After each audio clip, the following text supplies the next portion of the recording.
To have shifts in your life, you need to make a decision that you're ready for them. You have to make a decision that things are not going to make sense to you when you start doing the internal work.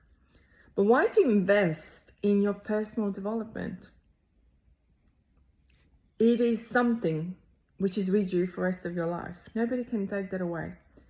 If your marriage breaks down, if your partnership breaks down, it's always with you.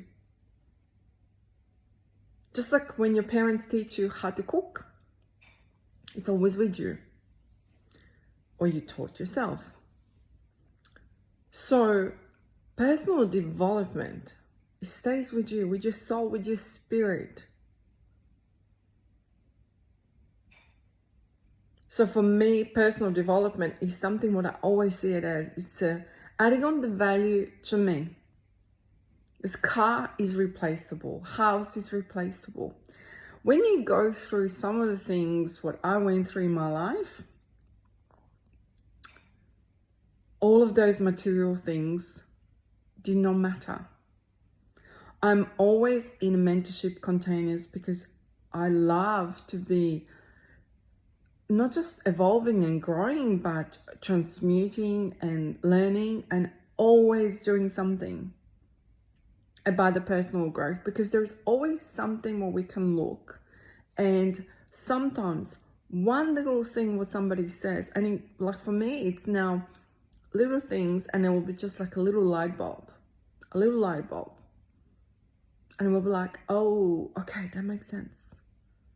And how do we transmute? How do we change it? How do we step into that best version of ourselves? But as a human experience of us humans, we think if we're in a best life, that a best life doesn't equal clouds and rains and storms. Because what if the storm is the best thing for us?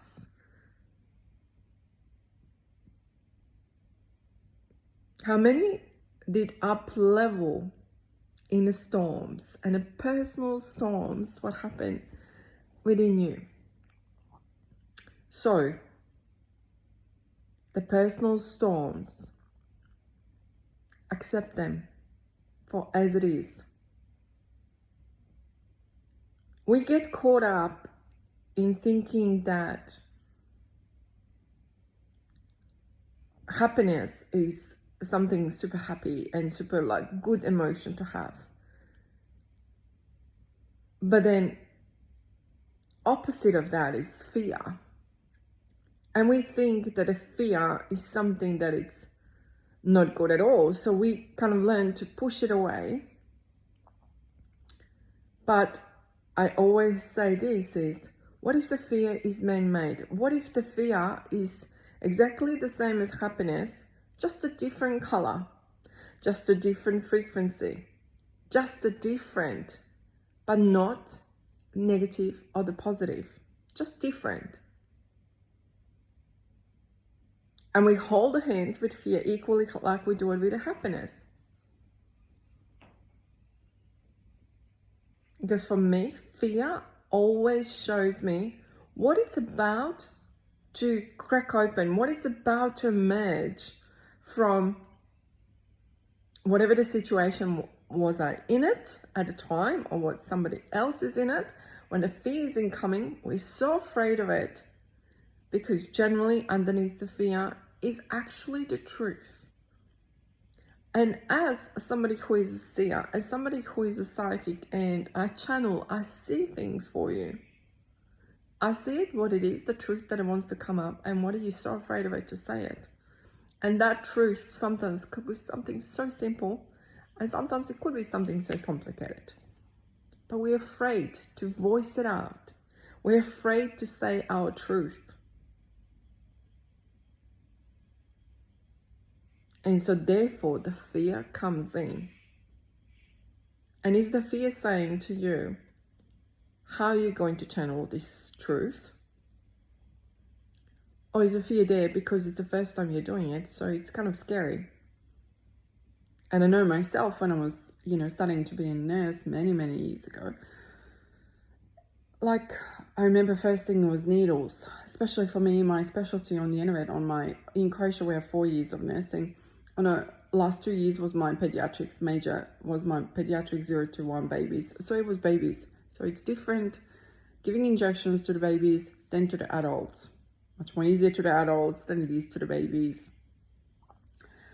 And in the beginning, it was so scary. And then later on, it wasn't. Because practice makes it perfect. So when a fear comes in for me now, I look at it and I observe it. And I go like, okay, you're here. What are you showing me about me? Not about outer world, about me. What do I need to shift? What do I need to transmute? And I'm able to catch myself and pause and do this. So why did I become, you know, like I say this as a coach, as a mentor, and coach in Australia, it's a different word than it is in America, or the mentorship or healing and energy healing where I don't physically touch people. And my mastery of it is amazing. And why did I become in a container of the mentorship? Because, and the way how I mentor and the way how I teach is with all angles of me, from psychic to energy healing to mentorship, the inner child, the trauma, the anxiety. Everything what I didn't have when I was looking for in my personal development, even when I was married to my kids' dad, I was looking for mentorship like I am. So somebody who can do so many things and not just do business mentorship or personal development or just energy healing or just like psychic. It just, and then my psychic is about seeing inside of you, not channeling. And you know, people confuse the psychic with fortune telling. I'm not a fortune teller. I teach you, and sometimes when I see something that can possibly happen in a future, sometimes I tell you, but I'm watching very carefully how you're capable of self-sabotaging. And if you have a self-sabotaging connotations that you'll be doing it, I then work with you on self-sabotage. That you do not push it away, something that could be incoming for you, which could be, you know, pay rise or man or woman or partner in your life, you know, anything that you really want, it could be coming up. And I see this with the clients all the time. So I become a mentor who I wanted to have, who's able to do what I'm doing. And to today's day, I never find anyone who does what I do it from all these angles to be able to hold me in the container. So I do my work as basically what I wanted someone to do it for me. Because there's so much of it, of the energy involvement into it. When you're shifting, there's energy involved. How can something, you know, work out or not work out? What's going to happen? You know, like, and then a mentorship of how to hold it. It's like 3 different components into it. So I absolutely love it. That's the reason, you know, why did I, you know, started off with 1 module, then 2 modules, then 3 modules, then 4 modules and 5, and build it up on top of it. But energy healing and a psychic is what I started with because I was born with that. When I was a little girl, I would have told my mom, not my dad, but my mom a lot.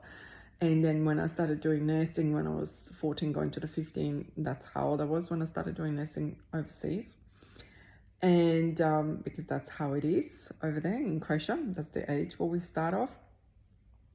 And yeah, in the nursing, it just showed up even more because I could have just seen it. And like, I remember the cases when a person came in, and back then, we're talking about like 30 years ago, you didn't count the tools, or even before then, you know, 40, 50 years ago, they didn't count the tools. Like, we started counting the tools and counting the gauzes and everything else during the surgery. And, you know, patient one, I remember, came in and there was no electricity because it was wartime for us. And I said like, oh, there is scissors, there is some metal inside of them, and it's like as a tool, not as metal as, you know, a bone was replaced or something else was done for them. And it was actually scissors being left. So like, yeah, there was cases where I was just like, I would have said something and they were like, okay, when electricity came in, and they actually done x-rays, and the whole hospital was talking about this. So before you know it, everyone knew it. If I was on shift and if there was no electricity, to kind of call me up and see what I could have helped up. And energy comes up from my hands. So, but channeling the energy to you, it can be done. You don't have to physically be next to me at all, as you could have seen in my testimonials. So I wanted to explain to you a little bit more about who I am and what I do.